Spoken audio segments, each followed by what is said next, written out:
हम लोग हैं करीब 1 2 3 4 5 लोग हैं, करीब 13 लाख रुपए की ठगी हुई है। व्यक्ति है वो अपने आप को अधिमान्य पत्रकार कहता है और उसकी स्वयं की प्रेस होना बताता है और उस प्रेस में कुछ लोगों को उनने पत्रकार की आईडी भी बना के दी है और ये कहा है कि प्रधानमंत्री आवास योजना के तहत जो पत्रकार कोटे के तहत जो आवास मिलते हैं वो आवास दिला देगा और उस आवास दिलाने के नाम पे उसने 2-2 लाख रुपए की राशि ली गई थी। ग्वालियर में एक हैरान करने वाला ठगी का मामला सामने आया है, जिसमें प्रधानमंत्री आवास योजना के तहत पत्रकार कोटे से फ्लैट दिलाने का झांसा देकर 5 लोगों से लगभग 13 लाख रुपए से ज्यादा की ठगी की गई है।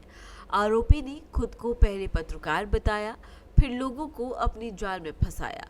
पीड़ित मोहम्मद शाहिद मंसूरी, जो चावड़ी बाजार का निवासी है, उसने एसपी कार्यालय पहुंचकर इस फर्जीवाड़े की शिकायत दर्ज कराई। उसने बताया कि यूनिस खान नामक एक व्यक्ति है जो अक्सर उनकी दुकान पर आता था और उनके समुदाय से होने के कारण उनसे दोस्ती बढ़ा चुका था। उसने खुद को पहले पत्रकार बताया और उनका भरोसा जीता। यूनुस खान ने दावा किया कि वो ग्वालियर के महलगांव क्षेत्र में नगर निगम द्वारा बनाए जा रहे प्रधानमंत्री आवासों को पत्रकार कोटे से दिलवा सकता है।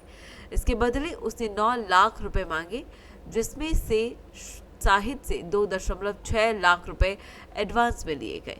आरोपी ने खुशबू समाचार नामक एक फर्जी मीडिया संस्थान की आईडी भी बनाकर दी, जिससे वो खुद को पत्रकार साबित कर सकता था। सिर्फ शायद ही नहीं बल्कि 4 अन्य लोग भी इसी जाल में फंसे और सभी से मिलाकर कुल 13 लाख रुपए से ज़्यादा की ठगी की गई। जब लंबे समय के बाद किसी को फ्लैट नहीं मिला और ना ही पैसे वापस हुए, तब जाकर सभी को ठगी का एहसास हुआ। मामले की शिकायत मिलते ही एसपी गजेंद्र वर्धमान ने कोतवाली और जनकगंज थाना प्रभारियों को तत्काल कार्रवाई के निर्देश दिए। कोतवाली पुलिस ने आरोपी यूनुस खान के खिलाफ मामला दर्ज कर लिया है। वहीं पुलिस का कहना है कि आरोपी को जल्द ही गिरफ्तार किया जाएगा और मामले की जांच तेजी से जारी है। सुनिए यहाँ पर शिकायतकर्ता का क्या कुछ कहना है। मेरा नाम शाहिद है। शाहिद कहाँ से हो आप? चावड़ी बाजार बाड़े से। कौन व्यक्ति है जो ये हमारे पास आए थे और क्या है, सामान खरीदने आते थे और वैसे मिलते थे। तो इन्होंने बोला कि मैं पत्रकार हूँ एक, और आपको पत्रकार कोटे में हम आवास दिलवा देंगे आपको, पीएम जो महलगांव पे बने हुए हैं। तो इन्होंने हमसे एग्रीमेंट किया और 2 लाख रुपए लिए, 60,000 रुपये फिर बाद में लिए। इन्होंने हमें पत्रकार का ये आईडी भी बनाया, आईडी हमारे पास है, और फिर बोले कि मैं आपको दिलवा रहा हूँ। तो जो आज तक दिनांक तक नहीं मिला है। कितना समय हो गया इसको?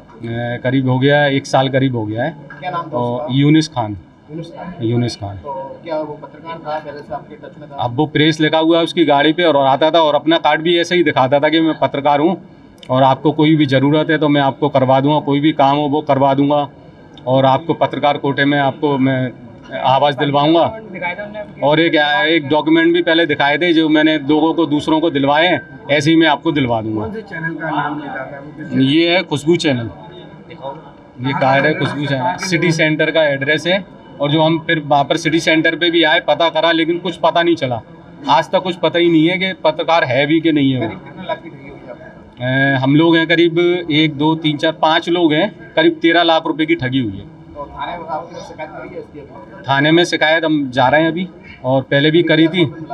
अभी तो थाने को बोल दिया है कि आपको हम लिख के दे देते हैं, और थाना प्रभारी वहाँ पर टीआई जो भी है उनको बताएंगे। पेमेंट कैसे लिया था? कैश लिया था? चेक से लिया था, मतलब हमने चेक दिया था, उन्होंने भी चेक दिया था। उसके बाद 60,000 रुपये जो है वो कैश ले गए थे। किस योजना के नाम पे उसने? ये पीएम योजना के नाम से प्रधानमंत्री मकान फ्लैट दिलवाने के 3 BHK फ्लैट दिलवाएंगे। वहीं इस पर ग्वालियर के एसपी गजेंद्र सिंह वर्धमान ने क्या कुछ कहा, सुनिए। हाँ, अभी जनसुनवाई में करीब 3-4 ऐसे आवेदन आए हैं जिसमें एक यूनुस खान नाम का जो व्यक्ति है वो अपने आप को अधिमान्य पत्रकार कहता है और उसकी स्वयं की प्रेस होना बताता है और उस प्रेस में कुछ लोगों को उनने पत्रकार की आईडी भी बना के दी है और ये कहा है कि प्रधानमंत्री आवास योजना के तहत जो पत्रकार कोटे के तहत जो आवास मिलते हैं वो आवास दिला देगा और उस आवास दिलाने के नाम पे उसने 2-2 लाख रुपए की राशि ली गई थी। क्योंकि उनको आवास भी नहीं मिला और उनके वापस पैसे भी नहीं मिले, तो उसने कुछ लोगों को चेक भी दिए गए हैं, जो कुछ लोगों के द्वारा बैंक में लगाए जाने पर चेक बाउंस हो गए हैं। इस प्रकार की 3-4 शिकायतें आई है जो 2-3 जनकगंज से संबंधित थी, एक कोतवाली से संबंधित थी। तो संबंधित थानों को मैंने थाना प्रभारी से बात की और जाँच के लिए आवेदन पत्र भेजे गए हैं। जो भी जांच में तथ्य आते हैं उससे कार्रवाई करेंगे। देखिए इस पूरे मामले पर हमारे संवाददाता मनोज चौबे की ये खास रिपोर्ट। ठगों के द्वारा नए नए कारनामे ठगी के किए जा रहे हैं। ऐसे में ग्वालियर की बात करें तो एक ठग के द्वारा पत्रकार बनाया जाता है और पत्रकार बनाने के बाद पत्रकार कोटा से पीएम आवास दिलाने के नाम पर 13 लाख से अधिक की बड़ी ठगी की जाती है। ऐसे में जब पीड़ितों को पता चलता है, जब समय दिया जाता है, उस समय काल में उनको आवास नहीं मिलता है, तो वो पीड़ित कहीं ना कहीं फरियाद लेकर पुलिस के पास पहुंचते हैं और पुलिस को अपनी शिकायती आवेदन देते हैं। पुलिस के पास ये मामला पहुंचने के बाद पुलिस ने संज्ञान लिया है। अब ठगी के शिकार पीड़ित अपने न्याय की गुहार लगा रहे हैं। देखना होगा कब तक उन्हें न्याय मिल पाता है। मनोज चौबे, भारत एक्सप्रेस, ग्वालियर।